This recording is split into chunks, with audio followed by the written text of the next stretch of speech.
This is Edvard Munch. You may know some of his work, like this, or even this. Today I'm going to paint him and tell you a little bit about him. Welcome to my Artist Painting Artist series. Edvard Munch is remembered today as one of the most emotionally raw and psychologically complex artists in history. But behind the iconic painting was a man tormented by love, loss, and his own mind. Born in 1863 in a small town in Norway, Munch's early years were defined by trauma. His mother died of tuberculosis when he was just 5.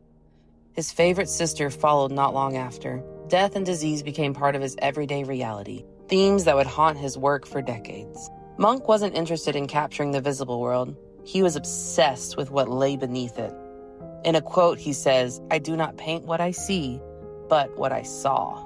His style, deeply emotional, dreamlike, and symbolic, laid the foundation for what would later be called Expressionism. While often he is grouped with Expressionists, Munch considered himself part of the Symbolist movement. Long before the movement even had a name, Munch was creating figures that looked transparent, distorted, or even ghostly. Faces blurred, hands limp, eyes empty. They weren't characters, they were emotions. His most famous piece, The Scream, is the visual equivalent of a panic attack, inspired by a real moment of dread as he walked under a blood-red sky. This painting has become a timeless symbol of anxiety.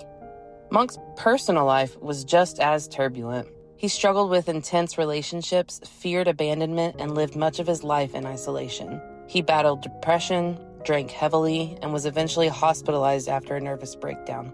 But through it all, he painted. He once said, "From my rotting body flowers shall grow, and I am in them, and that is eternity." For Munch, painting was not about beauty, it was about survival. He turned pain into art, and in doing so, it gave voice to emotions the world had no words for.